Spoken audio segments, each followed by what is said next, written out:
Hey everyone, welcome back to another video. In this video I'll show you how you can take better images with your Nokia 7 Plus. If you are new to my channel, I've made several videos about mobile photography as well as DSLR photography. I've given tips and tricks, so I've shared a lot of knowledge in those videos. Browse through my videos, you'll get some information, and in this particular video I'm really excited to show you how you can get really awesome images using your Nokia 7 Plus. The most important thing that I liked about the Nokia 7 Plus is the focusing system. So they have given you really nice focusing system on the 7 Plus. It just doesn't hunt at all, gives you right focus at right points. So there won't be any issue of focusing while you are holding the Nokia 7 Plus. So that's the one important aspect I would say that I really liked about. And in this video let's look at what are the settings you need to change on this Nokia 7 Plus so that you get really awesome images. So let's get started with the video.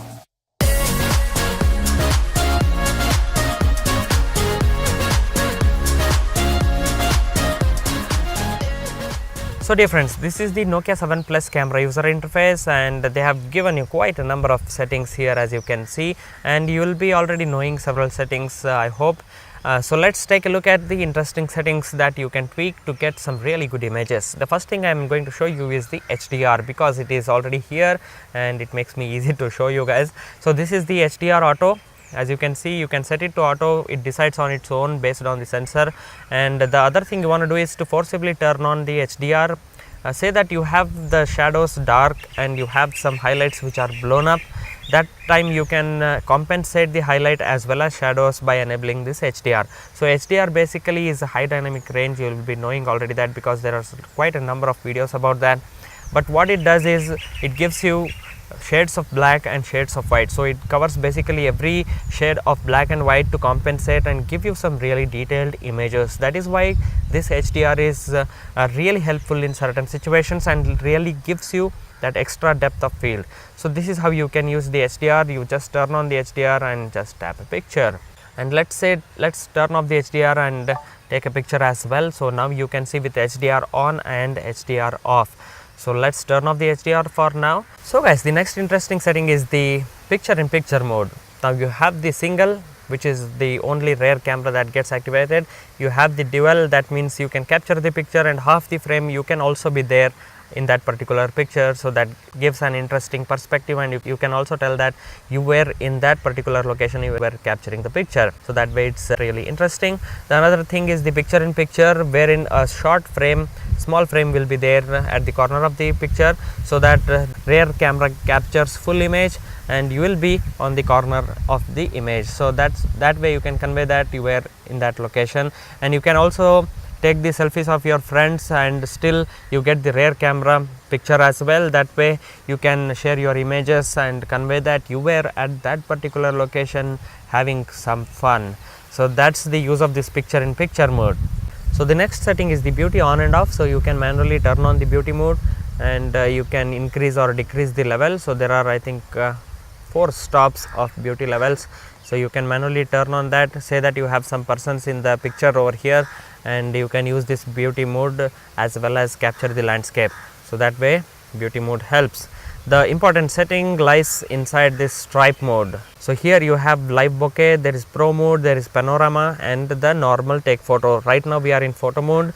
We shall change to panorama. If you want to capture panorama, you can just start with this.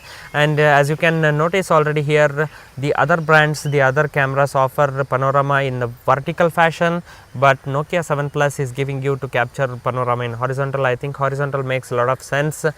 So you have the horizontal panorama pictures, so you can take it that way. The next setting is the pro mode. Yes, here's where everything gets interesting.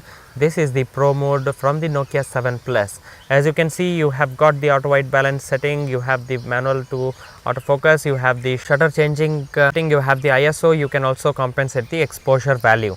But what you can do is to just hold the shutter button and move left, and here you have all those sliders. You can use this slider, get the perfect image you are looking for. For example, say that you are not having a proper color over here and you are seeing some different color that the camera sensor is recognizing, and you want to change that color. Auto white balance really helps you.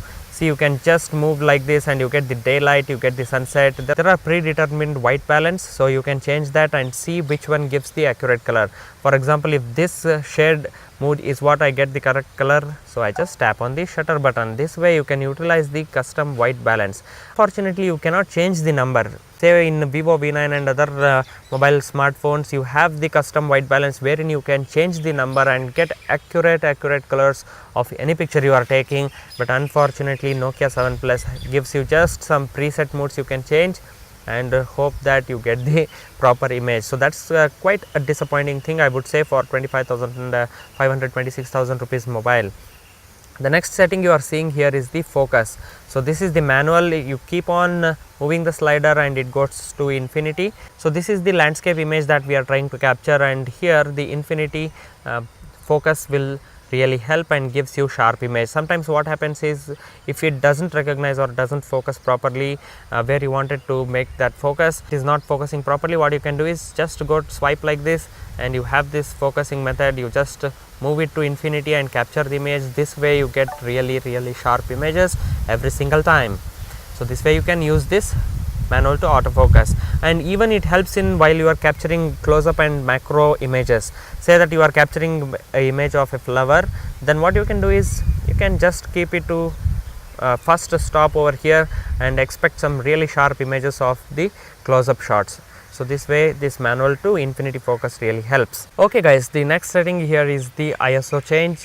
Unfortunately, there is not quite a lot of setting that you can change with the ISO or the shutter speed, but I would say that you leave it to auto, it does a great job. But still, for example, at this particular location we are in here, I am getting really darker images. What I can do is to manually compensate the ISO. As you can see, if I keep this ISO to 200, I am getting really bright image and accurate colors as well. So this is the accurate lighting is what here, but the camera decided to go the other way and the images are getting dark. Now that I have used the ISO to 200 and I am getting really good and accurate images. So this way you can compensate, you can increase the ISO speed to 400 say, and capture even extra bright light is what you get from changing these ISO setting. So this is how you can compensate the ISO. So the next setting you are seeing here is the shutter speed. Obviously shutter speed helps when there is some motion in the picture and you want to capture that, you want to freeze the moment, you can use this shutter speed. At that time what you have to do is to compensate the ISO, you have to increase the ISO and as well as increase the shutter speed. For example, say that a person is moving over here, some kids are playing and you want to freeze their motion. What you can do is to change the shutter speed to around 1/500 or 1/200 sort of that, and also increase the ISO to 400 or 800. That way you can freeze the moment and get some really sharp images so that you won't miss anything in the frame.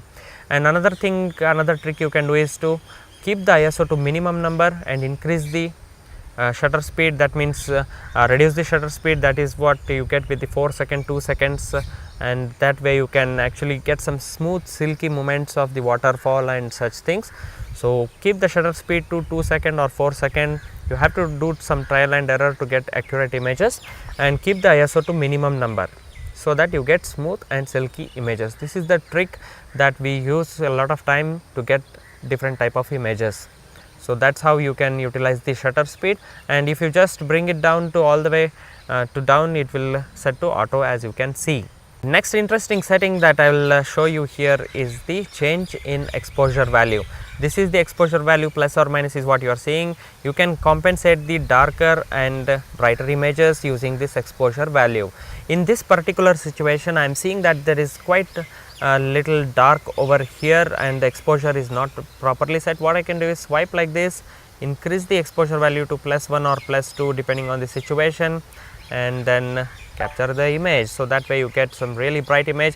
Make sure you are doing it properly and not increasing the values too much, otherwise the highlights will be very much blown up. So this is how you compensate the exposure value on the Nokia 7 Plus.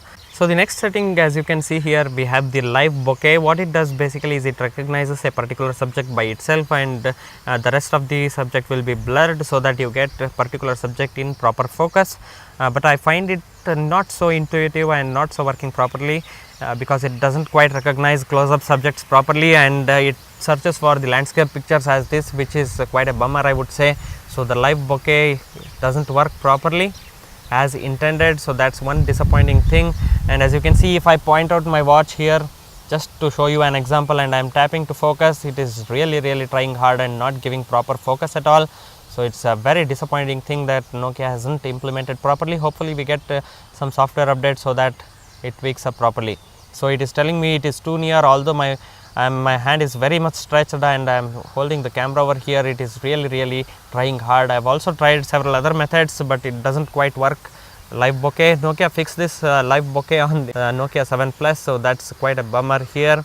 So last but not the least is the settings over here. What you can do inside this is, if you want to take burst shots, that means if you just hold the shutter button and you will take several images in just a second. I think around 10 images is what you get.